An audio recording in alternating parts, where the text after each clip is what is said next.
Hello students, कैसे हैं आप सब। उम्मीद करता हूं सब ठीक ठाक होंगे। मैं भी एकदम बढ़िया हूं। तो फिर देर किस बात की, स्टार्ट करते हैं हम लोग आज का एपिसोड। और आज के एपिसोड में हम लोग पढ़ने वाले हैं एक्सरसाइज 5.2 का सॉल्यूशन, सवाल नंबर 43 से लेकर 49 तक। ये रहा हमारा 43 नंबर सवाल।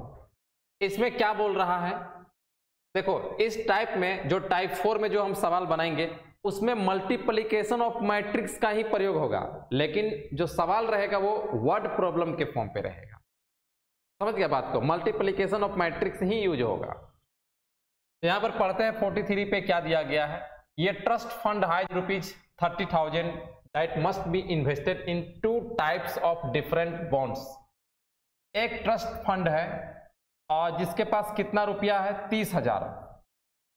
30,000 रुपया है इसके पास। उस फंड के पास कितना है, उस ट्रस्ट फंड के पास कितना रुपया है, 30,000 रुपया है। और वो 2 टाइप के बॉन्ड पे इसको इन्वेस्ट करना चाहता है। The first bond page 5% interest per year. तो सालाना जो पहला बॉन्ड है वो 5% इसको इंटरेस्ट दे रहा है, ब्याज दे रहा है। अरे बॉन्ड मतलब होता है लोन पे पैसा लगाना, किसी को लोन देना, इस टाइप का समझ लो कि इसको 2 टाइप का इसको बॉन्ड मिला है। तो पहला वाला में इसको कितना इंटरेस्ट मिल रहा है, कितना ब्याज मिल रहा है, 5% annually.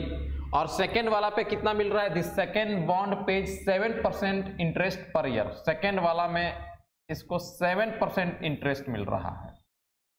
Using matrix multiplication, matrix का गुना का प्रयोग करते हुए determine how to divide ₹30,000 among the 2 types of bonds if the trust fund must obtain an annual total interest of, पहला नंबर में ₹1,800 और दूसरा में ₹2,000 रुपया है ना। तो बोल रहा है कि मान लो पहलका बॉन्ड पे पैसा लगाएगा और कुछ दूसरा बॉन्ड पर भी पैसा लगाना चाहता है, तो किस टाइप से पैसा लगाए। पहला बॉन्ड पे कितना रुपया लगाएगा, ये दूसरा बॉन्ड पे कितना रुपया लगाएगा, कि इसको सालाना इंटरेस्ट के रूप में कितना मुनाफा हो जाए, 1800 का पहला केस में। और दूसरा केस में अगर वो 2,000 रुपया इंटरेस्ट चाहता है तो पहला में कितना इन्वेस्ट करे और दूसरा में कितना इन्वेस्ट करे, ये हमें निकाल के बताना है। तो चलो इसको बनाते हैं हम लोग। तो टोटल रुपये कितना है, 30,000 है और उसको 2 टाइप के बॉन्ड पे इन्वेस्ट करना चाहता है। तो चलो मान लेते हैं कि लेट फर्स्ट बॉन्ड, पहला जो बॉन्ड है वो हमारा x के इक्वल है। देन जब पहला बॉन्ड x है, देन सेकेंड बॉन्ड किसके इक्वल होगा, सेकेंड बॉन्ड हमारा हो जाएगा 30,000 माइनस x, क्योंकि टोटल कितना रुपया था, 30,000 रुपया था। पहला में वो x लगा दिया है तो दूसरा में क्या लगाएगा, 30,000 माइनस x, मतलब x को घटा के जो बचेगा वो दूसरा बॉन्ड पे लगाएगा। तो फर्स्ट बॉन्ड अगर हम x मानते हैं, सेकंड बॉन्ड हमारा 30,000 माइनस x आएगा। अब हमें यहां बोला है कि यूजिंग मैट्रिक्स मल्टीप्लिकेशन का प्रयोग करके हमें वैल्यू निकालना है। तो हम लोग इसको मैट्रिक्स फॉर्म पे लिख देते हैं। हम चाहें तो इसको मैट्रिक्स फॉर्म पे अगर लिखें, इन मैट्रिक्स फॉर्म इसको लिख सकते हैं x और फिर 30,000 माइनस x। मैट्रिक्स फॉर्म पे इस तरह से हम लिख लिए। अच्छा, इसको इंटरेस्ट कितना मिल रहा है, 5% और 7%। तो उसको भी मैट्रिक्स फॉर्म पे हमें लिखना पड़ेगा। इन मैट्रिक्स फॉर्म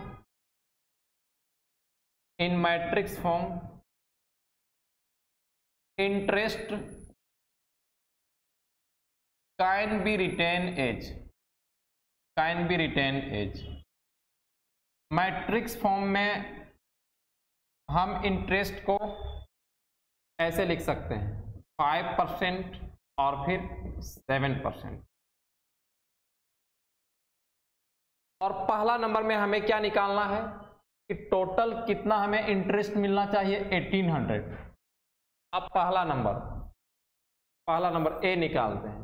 देयरफॉर हम अगर इस x और 30,000 माइनस x, पहला मैट्रिक्स था, और इसको मल्टीप्लाई कर दें किसके साथ, सेकेंड वाला 5% और फिर 7%, तो हमें कितना मिलना चाहिए, 1800 मिलना चाहिए।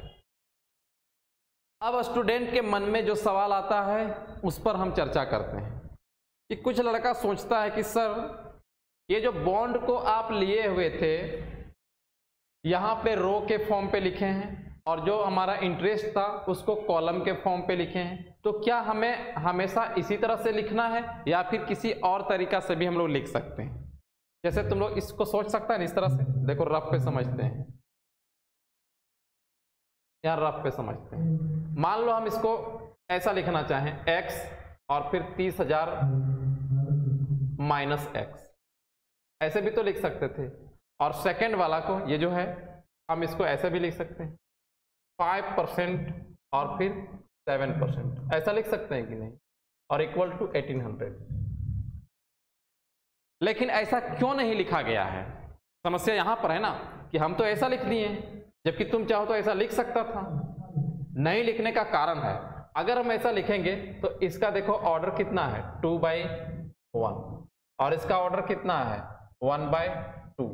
तो हमें जो मैट्रिक्स मल्टीप्लाई करने का जो तरीका था, अगर पहला का कॉलम और दूसरा का रो अगर बराबर है तो वो दोनों मल्टीप्लाई हो जाएगा, ये दोनों को हम मल्टीप्लाई कर सकते हैं।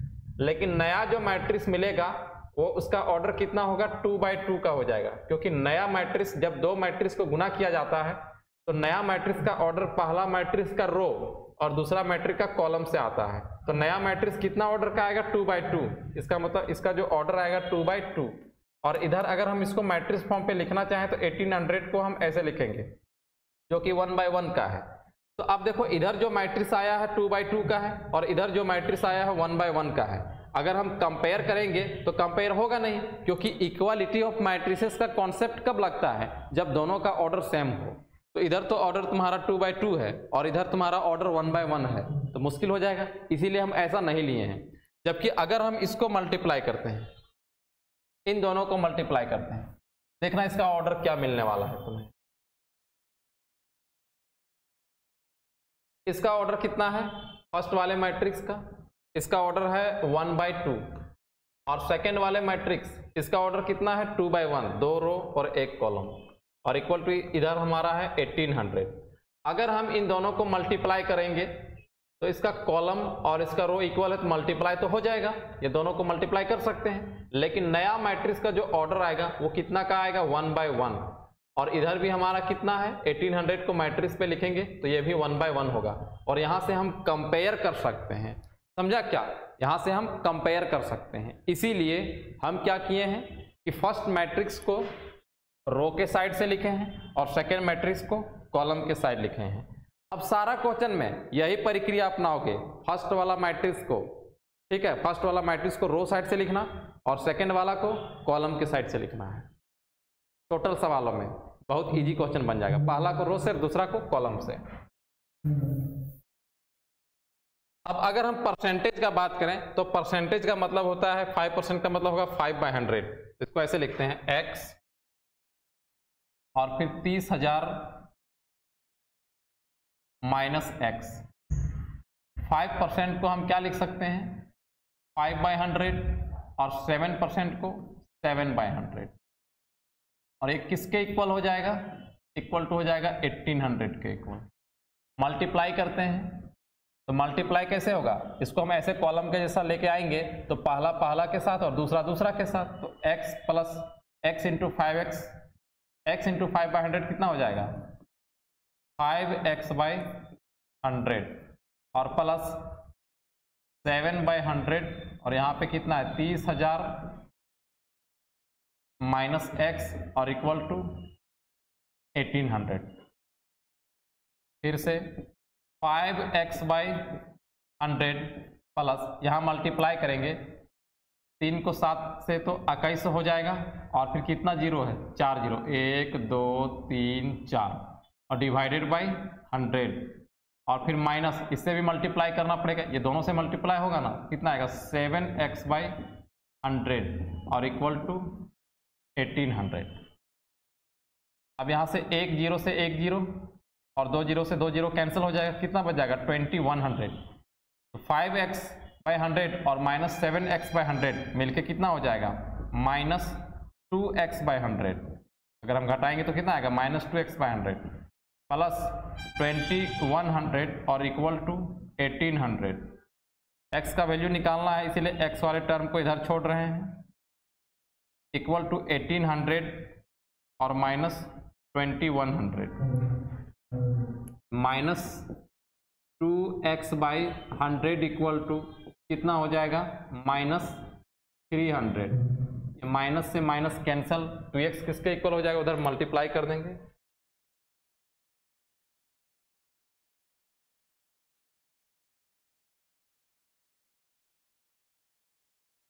यहाँ से 2x का वैल्यू कितना हो जाएगा 2x इक्वल टू 0 0 यहाँ मल्टीप्लाई करेंगे, ये हो जाएगा 30,000 क्योंकि 300 पहले था और 2 जीरो और गया, कैंसिल करेंगे इसको 15,000 आएगा।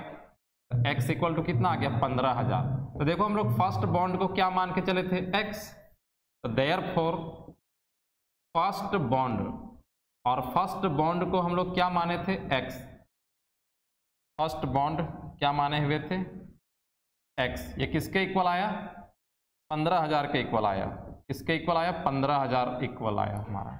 और सेकेंड बॉन्ड किसके इक्वल था, सेकेंड बॉन्ड था हमारा 30,000 माइनस x, कितना हो जाएगा 30,000 माइनस 15,000 इक्वल टू कितना आएगा 15,000। तो दोनों बॉन्ड 15,000 का आया है।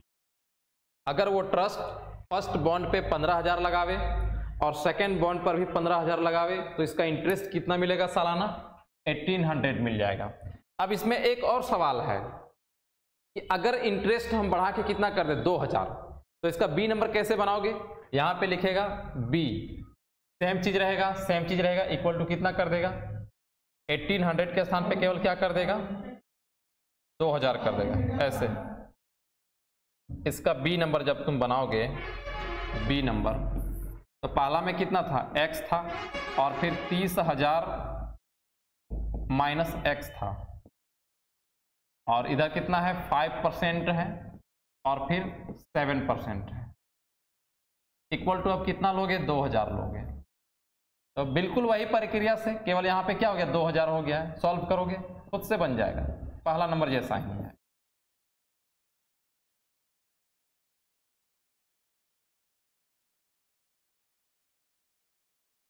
नेक्स्ट सवाल 44 नंबर देखिए, यहां बोला गया है कि ये स्टोर हाइज इन स्टॉक 20 दर्जन शर्ट्स, 15 दर्जन ट्राउजर्स एंड 25 दर्जन पेयर ऑफ सॉक्स। ये एक दुकान है, वहां पर टोटल शर्ट कितना है 20 दर्जन है, ट्राउजर 15 दर्जन है और मौजा टोटल कितना है 25 दर्जन मौजा है ना। If the selling prices are ₹50 per shirt, अगर एक शर्ट का कीमत 50 रुपया है, ₹90 पर ट्राउजर एंड ₹12 पर पेयर ऑफ सॉक्स, एक ट्राउजर का कीमत 90 रुपया है और एक जोड़ी मौजा का कीमत कितना है 12 रुपया है। Then find the total amount the store owner will get after selling all the items in the stock. तो अगर वो दुकानदार जितना इसके पास स्टॉक में है सबको बेच देता है तो कुल कितना रुपया वो कमाएगा, टोटल अमाउंट निकाल के बताना है। तो ये तो बहुत सिंपल तरीके से भी हम लोग निकाल सकते हैं। देखना 20 दर्जन शर्ट, तो 20 गुना 12 इक्वल टू कितना हो गया 240 इसके पास शर्ट है। 15 दर्जन ट्राउजर है, तो 15 गुना 12 कितना हो गया 15 को 12 से गुना करो, 15 दूना 30, 15 0 8 180 टोटल संख्या हो गया ट्राउजर का। और पेयर ऑफ सॉक्स कितना है 25 दर्जन, 25 गुना 12 तो कितना हो गया 25 गुना 12, तो 25 दूना 50 और फिर 25 0 5 5 10 के 0 हाथ में 300, तो टोटल पेयर ऑफ सॉक्स कितना हो गया 300 हो गया। अब टोटल शर्ट 240 है, टोटल ट्राउजर 180 है, टोटल पेयर ऑफ सॉक्स 300 है, तो एक शर्ट का कीमत कितना है 50 रुपया, तो हम 50 से मल्टीप्लाई कर देंगे। एक ट्राउजर का कितना है 90 रुपया, 90 से मल्टीप्लाई करेंगे, और एक पेयर ऑफ सॉक्स का दाम है कितना 12 रुपया, हम लोग इसको 12 रुपया ना 12 से मल्टीप्लाई करेंगे, तो जो भी अमाउंट आएगा हम सबको क्या कर देंगे, ऐड कर देंगे, सबको ऐड कर देंगे। ये हो गया सिंपल तरीका। लेकिन हमें तो जो एक्सरसाइज पे मिला है वो हमारा मैट्रिक्स वाला एक्सरसाइज है ना, तो हम लोग मैट्रिक्स मेथड से कैसे बनाएंगे, इसको हम मैट्रिक्स मेथड से बना के थे। ये हमारा हो गया सिंपल तरीका। इससे भी हम टोटल अमाउंट को निकाल सकते हैं, क्यों नहीं निकलेगा। हमारे पास कितना सामान है, उसका दाम कितना है, हम बेचेंगे तो कितना हमें मुनाफा होगा, ये चीज तो हम निकाल ही सकते हैं। लेकिन अगर हम इसी चीज को मैट्रिक्स फॉर्म पे बनाना चाहें तब कैसे बनाएंगे, वो देखो यहां पे क्या लिखते हैं, number of shirts equal to total shirts का संख्या कितना है 20 दर्जन, मतलब 20 गुना 12 equal to 240। Number of trousers TROUSERS, number of trousers equal to कितना है 15 दर्जन है ना, 15 गुना 12 कितना हो गया 180, गुना करने पे 180 है। और number of pair of socks, socks कितना पेयर है 25 पेयर है, तो 25 गुना 12 कितना हो गया, हाँ 25 250 और 50 300। अब ये टोटल नंबर निकल गया है। हम इसको मैट्रिक्स फॉर्म पे अगर लिखेंगे, इन मैट्रिक्स फॉर्म, इन मैट्रिक्स फॉर्म कितना हो गया 240, 180 और 300। हम क्या बोले हैं कि अगर तुम मैट्रिक्स फॉर्म से बना रहे हो सवाल को, तो फर्स्ट मैट्रिक्स जो लिखेगा वो रो के साइड से लिखना, रो के साइड से लिखना ज़्यादा सुविधाजनक पड़ेगा। और दूसरा वाला, अब दूसरा वाला में हमें क्या लिखना है, कीमत को लिखना है, इसके प्राइस को लिखना है, उसको हम कॉलम के साइड से लिखेंगे।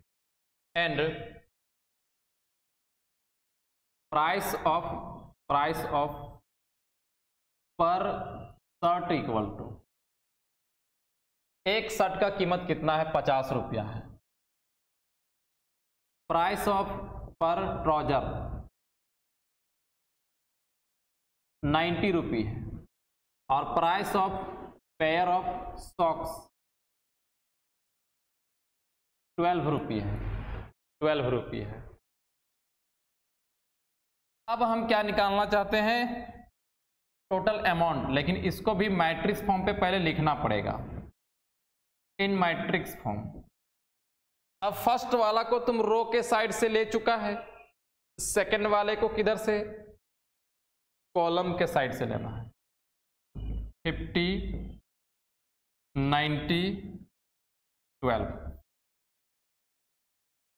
तो देयरफॉर अब तुमको निकालना है amount, total amount equal to, total amount equal to first matrix into second matrix. First matrix कितना है 240, 180 और फिर 300। और जो सेकेंड मैट्रिक्स वो हमारा है 50 90 12, 50 90 12। ऐसा लिखने से क्या फायदा हुआ कि इसका ऑर्डर कितना है 1/3, इसका ऑर्डर कितना है 3/1। अगर हम रिजल्टेंट मैट्रिक्स का बात करें तो वो 1/1 का आएगा, और 1/1 का आएगा तो सुविधाजनक हो जाता है। मल्टीप्लाई कैसे करेंगे, पहला के साथ, दूसरा के साथ और तीसरा के साथ। मल्टीप्लाई करना तो जानते हो, 240 गुना 50 प्लस 180 गुना 90 और प्लस 300 गुना 12। एक रो एक कॉलम था, एक ही रो और एक कॉलम आया। 24 को 5 से गुना करेंगे, 5 चौका 20 के 0 हाथ में 2, 5 दूना 10 और 2 12, 120 और 2 0 लग जाएगा, 12,000 हो गया। 9 8 72 के 2 हाथ में 7, 9 इकाई 9 और 7 16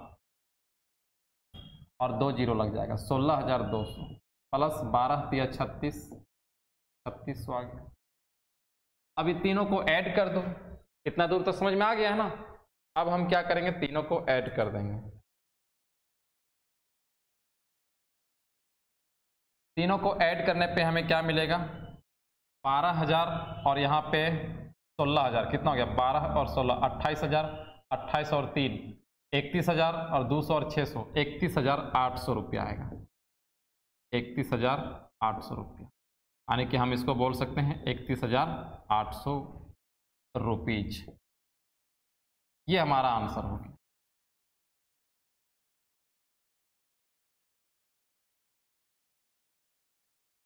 नेक्स्ट सवाल देखिए, cooperative store of a particular school high 10 दर्जन फिजिक्स बुक्स, 8 दर्जन केमिस्ट्री बुक्स एंड 5 दर्जन mathematics books. Their selling prices are rupees 8.30, rupees 3.45, rupees 4.50 each book respectively. Find the total amount the store will receive from selling all the items. बिल्कुल पिछला सवाल जैसा ही है। तो इसमें बुक्स का संख्या दिया गया है और उसका प्राइस दिया गया है। तो हम लोग क्या करेंगे, बुक वाले को पहले लेंगे और बुक वाला को रो साइड से एक मैट्रिक्स बना देंगे, फिर प्राइस वाला लेंगे उसको कॉलम साइड से एक मैट्रिक्स बना देंगे, फिर दोनों को गुना कर देंगे। बनाते हैं, पहले संख्या निकालते हैं बुक्स का। Number of physics books, number of physics books equal to कितना दर्जन है, टोटल 10 दर्जन है। तो 10 गुना 1 दर्जन पे 12 होता है, तो कितना हो गया 120। Number of chemistry books, number of chemistry books equal to कितना दर्जन है केमिस्ट्री बुक, 8 दर्जन। 8 गुना 12 इक्वल टू कितना हो गया 96। और फिर number of mathematics books, number of mathematics books कितना है टोटल, 5 दर्जन है। तो 5 और 1 दर्जन में 12 होता है, कितना हो गया 60 हो गया। अगर हम इसको मैट्रिक्स फॉर्म पे लिखना चाहें, इन मैट्रिक्स फॉर्म, इन मैट्रिक्स फॉर्म, तो हम पहला वाला को क्या करते हैं कि रो साइड से लिखते हैं 120, फिर 96 और फिर 60। ये हमारा पहला मैट्रिक्स। अब इसका प्राइस का बात करते हैं। And price of physics book, physics book, एक फिजिक्स बुक का प्राइस कितना है 8.30 है, 8.30। Price of chemistry book, price of chemistry book, एक केमिस्ट्री बुक का कीमत कितना है 3.45 रुपया है। और फिर प्राइस ऑफ मैथमेटिक्स बुक का कितना प्राइस है, मैथमेटिक्स बुक इक्वल 4.50, 4.50। अब इसको भी मैट्रिक्स फॉर्म पे लिख रहा है, इन मैट्रिक्स फॉर्म। तो सेकेंड वाला मैट्रिक्स को हम लोग कॉलम मैट्रिक्स के जैसा लिखते हैं, कॉलम साइड से इसको लिखेंगे 8.30, 8.30, 3.45 और फिर 4.50, ये हमारा आएगा। अब टोटल अमाउंट निकालते हैं। Therefore total amount equal to, first matrix को सेकेंड मैट्रिक्स से गुना कर देंगे। फर्स्ट कितना है 120, 96 और फिर 60। और सेकेंड मैट्रिक्स कितना 8.30, 3.45 और 4.50। मल्टीप्लाई करते हैं। मैट्रिक्स का मल्टीप्लिकेशन तो आप लोगों को भली भांति आ रहा है, पहला पहला के साथ, दूसरा दूसरा के साथ, तीसरा तीसरा के साथ, और बीच में प्लस का साइन लगाते जाएंगे। 120 गुना 8.30 प्लस 96 गुना 3.45 फिर प्लस 60 गुना 4.50 और ये हमारा हो गया मल्टीप्लिकेशन ऑफ मैट्रिक्स। दशमलव का गुना है, मोबाइल से गुना कर लेते हैं ताकि समय बच जाए। 120 को अगर हम 8.30 से गुना करते हैं, 120 गुना 8.30 996 आ रहा है। हम इसको गुना करेंगे तो 996 आएगा। दशमलव का गुना तो हर किसी को आता ही है, तो 96 गुना 3.45, 96 गुना 3.45 331.2, 331.2 फिर प्लस 60 को 4.50 से 60 गुना 4.50 270 आ रहा है, 270 आ रहा है। इन तीनों को ऐड कर लेते हैं, इन तीनों को ऐड कर लेते हैं। 196 प्लस 331.2 प्लस 270 1597.2 1597.2 ये हमारा आंसर हो जाएगा।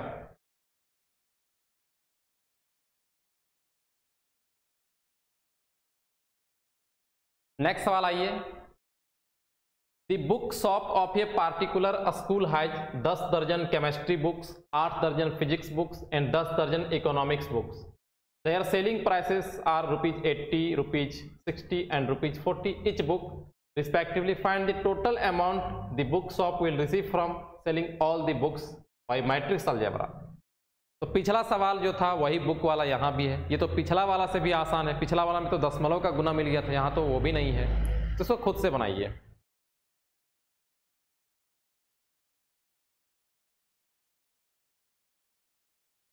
नेक्स्ट सवाल देखिए, यहां पर दिया गया है कि ये manufacturer produces 3 products XYZ which he sells in 2 markets. Annual sale are indicated below. देखो यहां पर 3 टाइप का प्रोडक्ट्स का उत्पादन हो रहा है और प्रोडक्ट का नाम क्या है, XYZ है। और जो भी प्रोडक्ट का उत्पादन हो रहा है उसको 2 मार्केट पर सेल किया जा रहा है और किस हिसाब से सेल हो रहा है इसका भी यहां पे इंडिकेट किया गया है। देखो ये हो गया मार्केट, थोड़ा सा टाइपिंग इधर उधर हो गया। मार्केट पहला मार्केट है और ये पहला मार्केट का लेखा जोखा है और ये हमारा दूसरा मार्केट का। फर्स्ट में प्रोडक्ट X है, प्रोडक्ट Y है, प्रोडक्ट Z है। तो मार्केट वन में X प्रोडक्ट कितना सेल हो रहा है, 10,000, Y प्रोडक्ट कितना 20,000 और Z प्रोडक्ट कितना 18,000 सेल हो रहा है। और वही मार्केट 2 का बात करें तो X वाला प्रोडक्ट, X प्रोडक्ट कितना 6,000 सेल हो रहा है, Y प्रोडक्ट 20,000 और Z प्रोडक्ट 8,000 ये हमारा सेल हो रहा है दोनों मार्केट में कुछ इस हिसाब से। If unit sale prices of XYZ rupees 2.50, rupees 1.50 and rupees 1 respectively. अगर जो सेल प्राइस है इस प्रोडक्ट का एक यूनिट का, मतलब एक पैकेट समझ लो कि 10,000 पैकेट का सेल हो रहा है, तो एक पैकेट का दाम कितना है, X का 2.5 रुपया है। एक पैकेट का दाम कितना है, Y प्रोडक्ट का 1.5 रुपया और एक पैकेट का दाम कितना है 1 रुपया, किसका, Z प्रोडक्ट का। तो find the total revenue in each market with the help of matrix algebra. तो मैट्रिक्स का प्रयोग करके दोनों मार्केट में, मार्केट 1 और मार्केट 2 में कुल कितना इसको रेवेन्यू हासिल हो रहा है इसको हमें निकालना है। टोटल कितना उसको इनकम हो रहा है ये हमें निकालना है। तो अभी तक जो हम लोग सवाल बनाते थे तो उसमें एक ही रो मिलता था हमें। अगर इसी सवाल का बात करें हम ऐसे निकाल सकते थे कि नहीं, यहाँ पर लिखते 10,000 और फिर 2,000 और फिर 18,000, ये हमारा रो साइड से मैट्रिक्स बन जाता। और इसका जो सेलिंग प्राइस था 2.5 रुपया, 2.50, 1.50 और 1.00, हम इसको एक साइड ऐसे लेते, फिर दोनों को मल्टीप्लाई कर देते तो जो भी हमारा आता वो मार्केट 1 का रेवेन्यू मिल जाता। फिर मार्केट 2 के लिए हम फिर से इसको मार्केट 2 का सेलेक्ट करते, फिर यूनिट कॉस्ट लेते और इसके साथ मल्टीप्लाई करते, इस बार हमें मार्केट 2 का रेवेन्यू मिल जाता। तो दो अलग अलग हम टाइम्स में निकालेंगे, इससे बढ़िया क्या है कि दोनों को साथ में भी हम निकाल सकते हैं। हम क्या करते हैं, सबको मिला के एक मैट्रिक्स मान लिए, ये पहला मार्केट के लिए, ये दूसरा मार्केट के लिए, इसको एक मैट्रिक्स मान लेते हैं और एक ही साथ एक मैट्रिक्स इधर प्राइस का ले लेते हैं, सेलिंग प्राइस का, और एक ही साथ मल्टीप्लाई कर देते हैं। रो 1 का हमारा क्या निकल जाएगा, मार्केट 1 का रेवेन्यू, और जो रो 2 में रहेगा वो हमारा मार्केट 2 का रेवेन्यू निकल जाएगा। तो पहला नंबर सवाल यही है। अब दूसरा में क्या बोल रहा है कि if the unit cost of the above 3 commodities are ₹2, ₹1 और 50 पैसे respectively, find the gross profit. देखो यहाँ पहला वाला क्वेश्चन में क्या था कि जो प्रोडक्ट उत्पादन किया है उसका सेलिंग प्राइस है 2.5, 1.5 और फिर 1 रुपया। तो जब कोई सामान हम उत्पादन करते हैं तो हमें कुछ उसका उत्पादन करने में लागत भी आता है उत्पादन करने के लिए। तो उसका जो लागत है सामान को बनाने पे, वो एक्स प्रोडक्ट को बनाने में उसको 2 रुपया का लागत पड़ा है और वाई को 1 रुपया का लागत पड़ा है, और जेड जो 1 रुपया में बेच रहा था 50 पैसा उसका लागत पड़ा है। तो फायदा कितना हुआ? तो हम यहाँ पर क्या करेंगे बी वाला में कि हमें फर्स्ट वाला क्वेश्चन पे क्या मिल गया, उसका सेलिंग मिल गया है, टोटल रेवेन्यू मिल गया कि कितना बेच के वो कमाया हुआ है। दूसरा में जब हम लोग यहाँ पर मल्टीप्लाई करके जब हम लोग वैल्यू निकालेंगे तो वो हमारा टोटल यूनिट कॉस्ट निकल जाएगा, मार्केट 1 का भी और मार्केट 2 का भी। तो जो सेल किए हैं उसमें उत्पादन वाला घटा देंगे तो वही तो हमारा प्रॉफिट मिल जाएगा। नहीं समझा बात को? जरा ठंडा दिमाग से सोचो, समझ में आ जाएगा। चलो बनाते हैं। In matrix form products can be written as, products can be written as. जो प्रोडक्ट यहाँ पर टेबल में दिया गया है, हम उसको अगर मैट्रिक्स फॉर्म पे लिखना चाहें, देखो 10,000, 2,000, 18,000, देखेंगे 10,000, 2,000 और फिर 18,000। मार्केट 2 में कितना है? एक्स प्रोडक्ट है 6,000, वाई प्रोडक्ट है 20,000 और जेड प्रोडक्ट है 8,000। रो 1 वाला मार्केट 1 को शो कर रहा है और रो 2 वाला मार्केट 2 को शो कर रहा है। इन मैट्रिक्स फॉर्म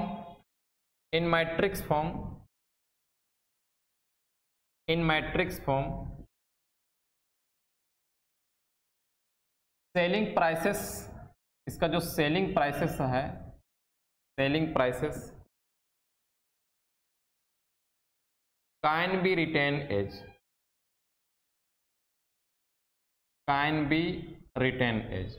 तो सेलिंग प्राइस कितना? 2.5 रुपया, 1.5 रुपया, 1 रुपया। तो उसको हम कॉलम के साइड से लिखते हैं, फर्स्ट को रो के साइड से और सेकंड को कॉलम के साइड से। शुरुआत में ही बताएं 2.5 रुपये, 2 रुपये और फिर 1 रुपये। अच्छा 2.5 रुपये और 1.5 रुपये है ना, 2.5 रुपये के बाद 1.5 रुपये है, 1.50 और फिर 1.00। ये हमारा सेलिंग प्राइस हुआ प्रोडक्ट्स का, 2.5, 1.5, 1। अब हमें क्या निकालना है? इसका total revenue. Therefore total revenue equal to product को प्राइस के साथ मल्टीप्लाई कर देंगे। 10,000, 6,000, फिर यहां पर 2,000, 20,000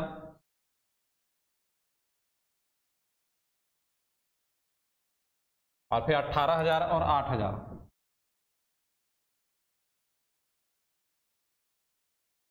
ये हमारा हो गया टोटल प्रोडक्ट। अब इसका सेलिंग प्राइस इधर लेंगे,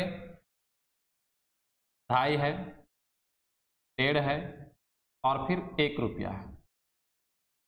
मल्टीप्लाई करते हैं। आप लोग तो बहुत अच्छा ढंग से मल्टीप्लाई सीख के आए हो।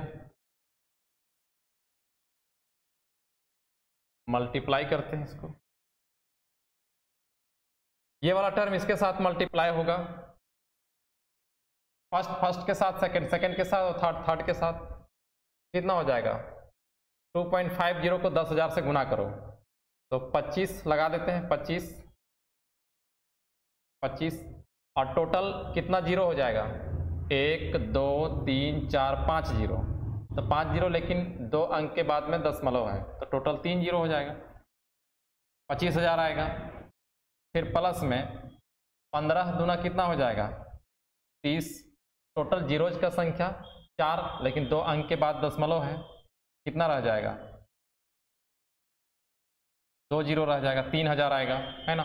और प्लस में 18,000 को 1 से मल्टीप्लाई करेंगे, ये हमारा 18,000 ही रह जाएगा। 6,000 को 2.50 से मल्टीप्लाई करोगे। अब हम सेकेंड रो पे आ रहे हैं, 25 छक 150, है ना। 6 25 के 0, हाथ में 3, 6 12 और 3 15, 150 होता है। 25 छक 150 हो गया। अब 3 जीरो यहाँ है और 1 जीरो यहाँ है, 3 और 4 और 2 अंक के बाद दशमलव है, तो 2 जीरो 15,000 हो गया।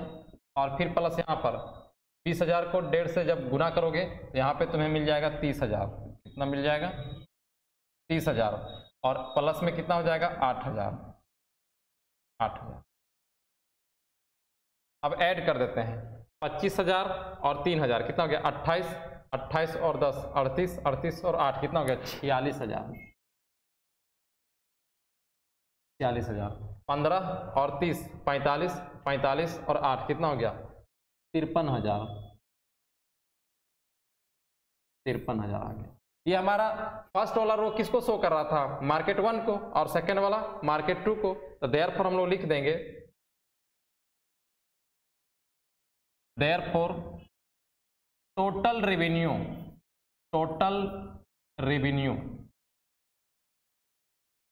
इन मार्केट 1 इक्वल टू कितना हो गया? 46,000 रुपया। 46,000 रुपया।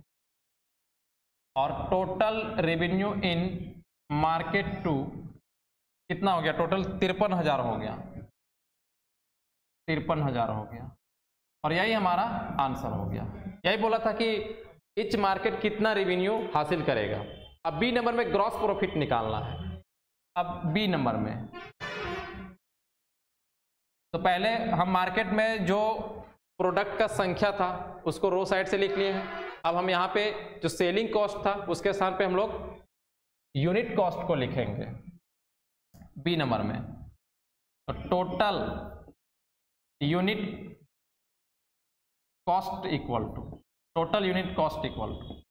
पहला में हम क्या लिखेंगे? 10,000 2,000 18,000। 10,000 2,000 18,000 और नीचे लिख लेते हैं ताकि जगह मिले यहाँ पे। टोटल यूनिट कॉस्ट हमें निकालना है ना। Total unit cost equal to 10,000 2,000 और फिर 18,000, 6,000 20,000 8,000, 20,000 8,000। ये टोटल प्रोडक्ट हो गया। अब इसका यूनिट कॉस्ट को हम किस में? कॉलम साइड से लिखेंगे। तो यूनिट कॉस्ट देखो कितना है? फर्स्ट वाला प्रोडक्ट का 2 रुपया है, सेकंड वाला का 1 और थर्ड वाला जेड 50 पैसा। तो ये सब रुपया में पैसा में है, तो हम इसको रुपया में बनाने के लिए क्या लिखेंगे? 0.50। तब ये रुपये में कन्वर्ट हो जाएगा। अब मल्टीप्लाई करते हैं। फर्स्ट रो में पहले पहला के साथ, दूसरा के साथ, तीसरा के साथ। 10,000 को 2 से गुना करेंगे कितना हो जाएगा? 20,000। 2,000 को 1 के साथ गुना करेंगे 2,000 ही रह गया। 18,000 को 0.50 से गुना करेंगे तो 9,000 हो जाएगा, आधा। और यहाँ पर देखो 6,000 को 2 से गुना करेंगे तो 12,000। आप सेकेंड वाला रो पे लिख रहे हैं। फिर प्लस 20,000 को 1 से गुना करेंगे तो 20,000 हो जाएगा। और फिर 8,000 को 0.50 से गुना करेंगे तो 4,000 हो जाएगा, आधा। ऐड करते हैं 20 और 9 29 और 2 31,000। मार्केट 1 में टोटल उसका जो यूनिट कॉस्ट पड़ा 31,000 का, और मार्केट 2 में 4 और 20 24 और 10 34 और 2 36,000। 36,000 मार्केट 2 पे। तो टोटल यूनिट कॉस्ट मार्केट 1 पे कितना? 31,000।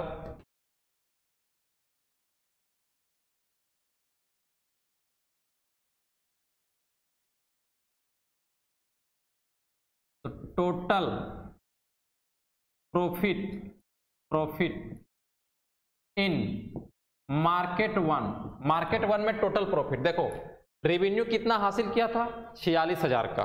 यहां लिखेंगे 46,000 और माइनस में कितना का यूनिट कॉस्ट पड़ा है? 31,000 इक्वल टू कितना बच गया? 46 में जब 31 घटेगा तो 15,000। तो इसको मार्केट 1 से 15,000 रुपया का मुनाफा हुआ है। और टोटल प्रॉफिट इन मार्केट 2 का अगर हम बात करें तो मार्केट 2 का रेवेन्यू कितना आया था? 53,000 रुपया। और मार्केट 2 में हमें टोटल यूनिट कॉस्ट कितना पड़ गया है? 36,000। 36,000। तो कितना का फायदा हो गया यहाँ पे? 14 और 3 17,000 का। 17,000 का ये हमारा आंसर हो गया। तो फर्स्ट क्वेश्चन पे जो रेवेन्यू निकालने बोला था, मार्केट 1 में रेवेन्यू 46,000, मार्केट 2 पे 53,000। और ग्रॉस प्रॉफिट का अगर हम बात करें, बी नंबर जो सवाल था उसमें टोटल ग्रॉस प्रॉफिट हमारा मार्केट 1 में 15,000 और मार्केट 2 में 17,000।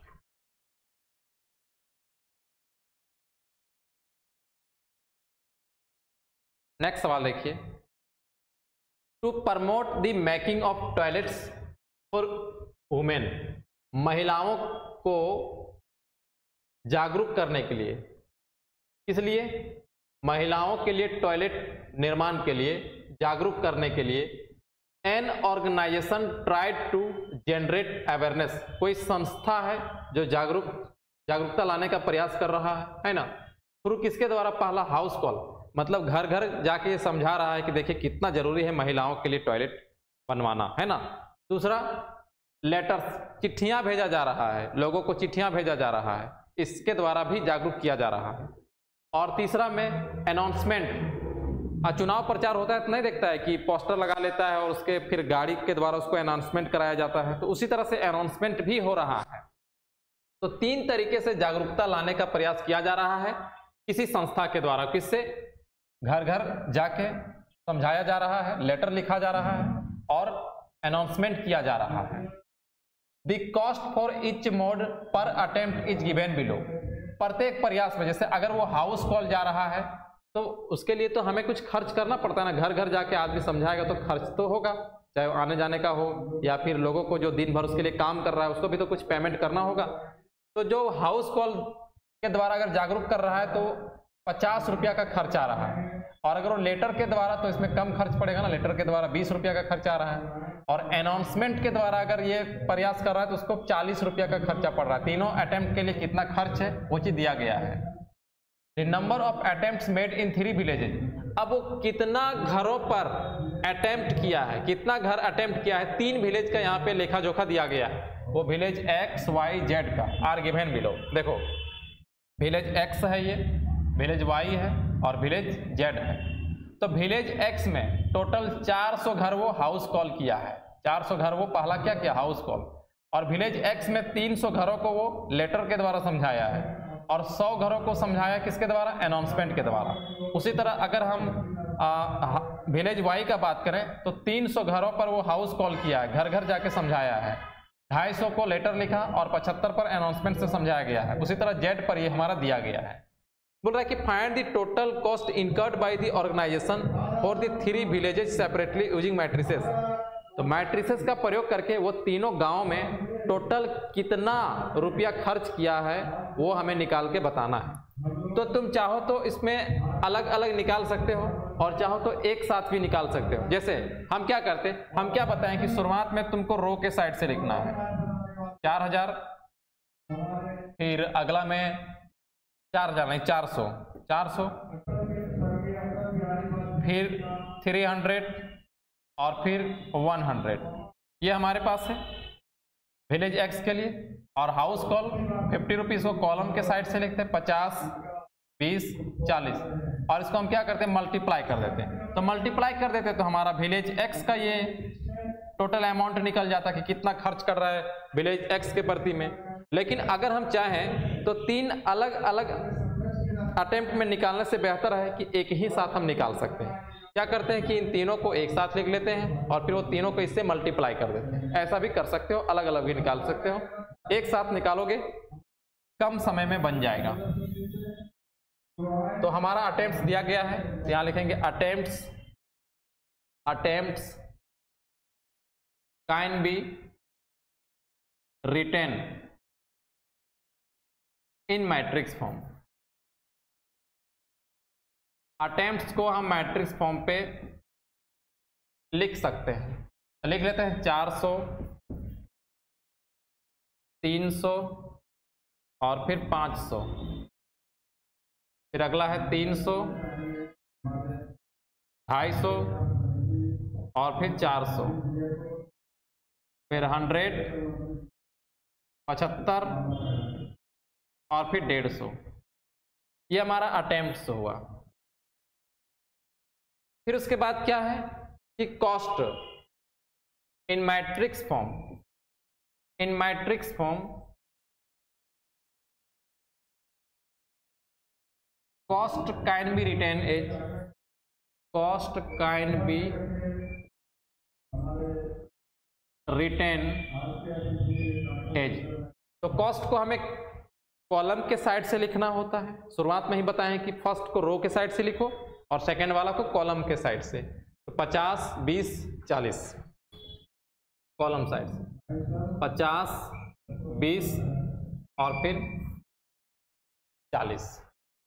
अब हमें क्या निकालना है, ये हमारा विलेज एक्स के लिए था, ये हमारा विलेज एक्स के लिए है, सेकेंड वाला रो विलेज वाई के लिए है और ये हमारा विलेज जेड के लिए। हमें निकालना है टोटल अमाउंट तीनों विलेजेस के लिए।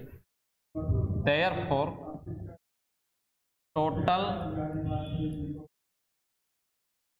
Amount equal to, total amount equal to, ये हमारा मैट्रिक्स 1 को रखेंगे 400 300 500, 400 300 500 300 250 400 और फिर 100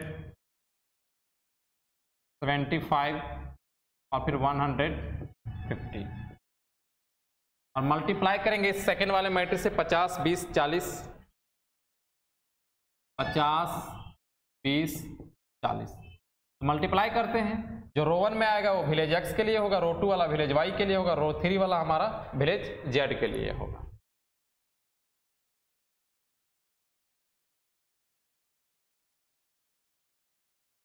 मल्टीप्लाई किया जाए, पहला पहला के साथ, दूसरा दूसरा के साथ, तीसरा तीसरा के साथ। 5 चौका 20 और 3 जीरो लग जाएगा तो 20,000 प्लस 300 के 20 से गुना करेंगे, 3 दूना 6 और 3 जीरो तो 6,000 हो गया और प्लस में 100 को 40 से तो 4,000 हो गया। सेकेंड वाला रो पे 300 को 50 के साथ तो 5 या 15,000, फिर प्लस 25 दूना 50 और 2 जीरो मतलब 5,000 यहाँ मिल गया। 4 पचे 20 के जीरो हाथ में 2, 4 सत्ते 28 और 2 30, 3,000 हो गया। फिर तीसरा वाला रो पे 5 पचे 25,000 यहाँ पे हो गया। फिर 400 को 20 के साथ गुना करेंगे तो 8,000 और फिर प्लस 15 चौका 60 6,000। गुना करने के बाद ये चीज आ गया, ऐड करते हैं 20 और 6 26, 26 और 4 कितना हो गया 30,000, 30,000, 15 5 20 और 3 23,000 और 25 और 6 31 और 8 39,000। तो टोटल जो कॉस्ट पड़ा विलेज एक्स के लिए यहां पे लिख देंगे therefore total cost for village x, पहला रो विलेज एक्स को बता रहा है कितना हो गया 30,000। Total cost for village Y, village Y के लिए कितना 23,000। Total cost for village Z कितना 39,000। ये हमारा आंसर हो गया।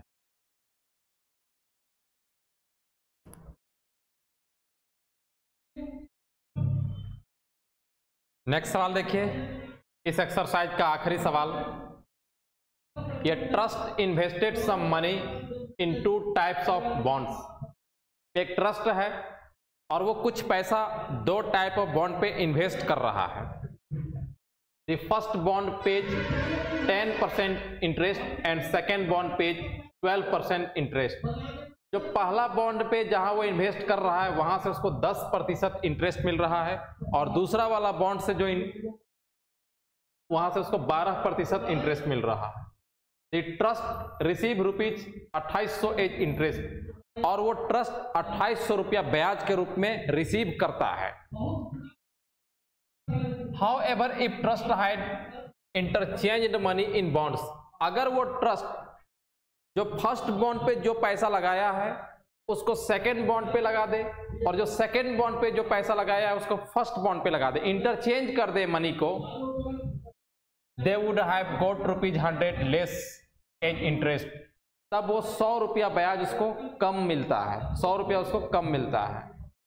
Using matrix method find the amount invested by the trust, matrix method का प्रयोग करके वो ट्रस्ट कितना इन्वेस्ट किया है मनी को, इसको हमें निकाल के बताना है।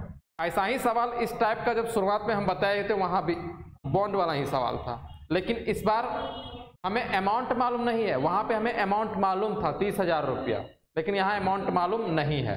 तो पहले क्या करते हैं, बॉन्ड को लेट करते हैं, let first bond equal to x और second bond equal to y according to question. हम क्या बताएं आप लोगों को कि शुरू वाले मैट्रिक्स को रो मैट्रिक्स के जैसा लिखो और बाद वाले मैट्रिक्स को कॉलम मैट्रिक्स के जैसा लिखो। तो अब हम यहाँ पे बॉन्ड को ले लिए XY और इंटरेस्ट कितना था 10% और 12%, ये हमारा इंटरेस्ट है, और वो कितना इंटरेस्ट हासिल कर रहा है 2800 रुपया। हमें x और y का वैल्यू निकालना है, ठीक है। ये हो गया x, ये हो गया y, और 10% का मतलब हुआ 10/100 और 12% का मतलब हुआ 12/100 इक्वल टू 2800। अब यहां पर अगर हम मल्टीप्लाई करेंगे तो पहला के साथ दूसरा के साथ कितना हो जाएगा, 10x/100 प्लस 12y/100 और इक्वल टू 28, ये आया। और आगे बढ़ते हैं, अगर हम 100 को एलसीएम कर लें कितना आएगा, 100 आ गया, 10x plus 12y equal to 2800, 10x plus 12y equal to 100 को इधर मल्टीप्लाई करेंगे 2800 और 2 जीरो और आ जाएगा। हम इसको मान लेते हैं इक्वेशन नंबर 1। अगेन ये सवाल क्या बोला है कि अगर हम बॉन्ड को इंटरचेंज कर देते हैं, y x के स्थान पे आ जाएगा और x y के स्थान पे चल जाएगा, तब हमें इंटरेस्ट 100 कम मिलता है। तो पहला में तो उसको 10% इंटरेस्ट था, दूसरा पे 12% इंटरेस्ट है, लेकिन अब जो इसको इंटरेस्ट हासिल होगा 100 रुपया लेस, मतलब 2700 हासिल होगा। y x 10% मतलब 10/100 और 12% मतलब 12/100 इक्वल टू 2700। फिर से मल्टीप्लाई करते हैं, यहाँ पे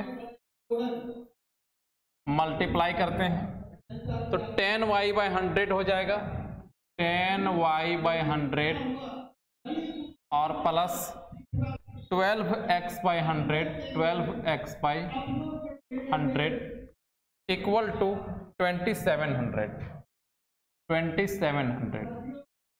एलसीएम करेंगे, यहाँ पे आएगा 100, 10y plus 12x equal to 2700।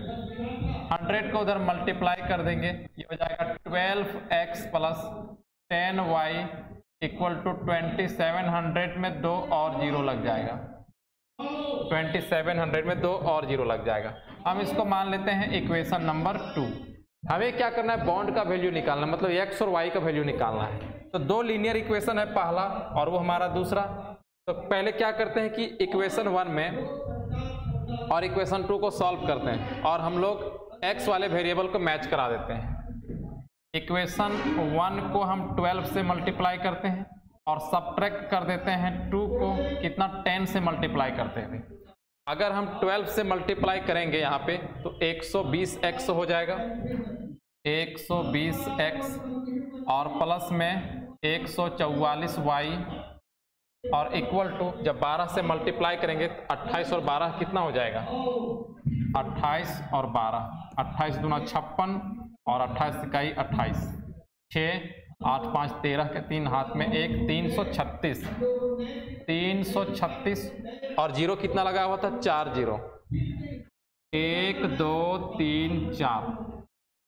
अब सेकंड पे हम किससे मल्टीप्लाई किए हैं? 10 से, तो कितना हो जाएगा? 120x और प्लस में 100y, 100y और इक्वल टू, यहां जब 10 से मल्टीप्लाई करेंगे 27 और कितना? 5 जीरो हो जाएगा, 1 2 3 4 5। ऐसा सबट्रैक्ट करना है, माइनस माइनस माइनस, ये कैंसिल हो जाएगा। 144 में 100 चला जाएगा तो 44y इक्वल टू, घटाते हैं यहाँ पे 0, फिर से 0, फिर से 0, फिर से 0, 6 आएगा और 13 में 7 तो 6 और 3 में यहाँ तो बचा ना, इसे 33 में 27 तो 6 बच गया ना। अब कैंसिल करते हैं, 11 से कैंसिल करते हैं, 4 बार में 44 और 6 बार में यहाँ पे आएगा और फिर 1 2 3 4, फिर 4 बार में कट जाएगा, 4 इकाई 4, 2 बचा, 4 बचे 20 है ना, और फिर 3 जीरो। x किसके, y किसके इक्वल आ गया? y हमारा आ गया 15,000 रुपया, y मिल गया है। अब y को किसी भी एक इक्वेशन पे रख देते हैं, लेकिन इक्वेशन में बहुत बड़ा टर्म है, हम लोग क्या करते हैं कि पुट नहीं करते, दोबारा से हम सॉल्व करते हैं, इसको दोबारा से सॉल्व करते हैं हम। अब हम क्या करते हैं कि y वाला वेरिएबल को कैंसिल कराने का प्लान ले रहे हैं, y वाला कैंसिल करा देते हैं, इससे हमारा क्या हो जाएगा? x वाला मिल जाएगा। तो इक्वेशन 1 को किससे मल्टीप्लाई करेंगे? इक्वेशन 1 को हम लोग मल्टीप्लाई करेंगे 10 से, क्योंकि यहाँ पे है 12y 120 हो जाएगा और यहाँ पर 12 से मल्टीप्लाई कर देंगे और सब्ट्रैक्ट कर देंगे। इक्वेशन 2 को 12 से मल्टीप्लाई करके सब्ट्रैक्ट कर देंगे, तो 10 से मल्टीप्लाई करते हैं 100x हो जाएगा, 100x और फिर plus 120y, 120y equal to 100 से मल्टीप्लाई किए हैं, 28 पर 4 जीरो था, एक और जीरो हो जाएगा, 28, 1 2 3 4, एक और जीरो हो गया। और 2 को हम 12 से मल्टीप्लाई कर रहे हैं, तो 12 से मल्टीप्लाई करेंगे 144x हो जाएगा और फिर प्लस 12 से मल्टीप्लाई करेंगे 120y हो जाएगा और फिर इक्वल टू 12 से 27 को मल्टीप्लाई करेंगे 54, 27, 4 7 5 12 के 2 हाथ में 324, 324 आया है और साथ में हमारे पास 4 जीरो था, 1 2 3 4। अब हमें इसको सब्ट्रैक्ट करना है, माइनस माइनस, यहाँ भी माइनस कैंसल हो जाएगा, -44x इक्वल टू, हटाएंगे यहाँ पे तो ये तो बड़ा है, माइनस में आने वाला है, माइनस में आने वाला है, जीरो में जीरो तो जीरो, यहाँ भी जीरो, यहाँ भी जीरो, यहाँ भी जीरो, यहाँ 4 और 32 में 28 जाएगा तो कितना आएगा? 4 आएगा। ये माइनस से माइनस कैंसिल होगा, 44 एक बार में और इधर 4 जीरो, मतलब 10,000 आया यहाँ पे। x किसके इक्वल आया? 10,000 के इक्वल। तो हम फर्स्ट बॉन्ड को क्या मान के चले थे?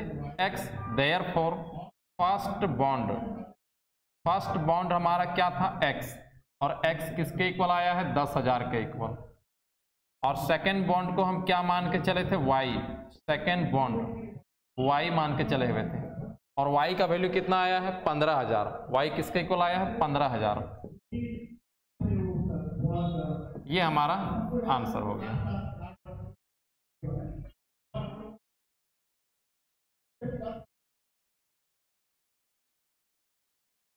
तो स्टूडेंट्स, इस वीडियो में इतना ही, हम लोग फिर मिलेंगे अगले वीडियो में, तब तक के लिए bye bye, love you all.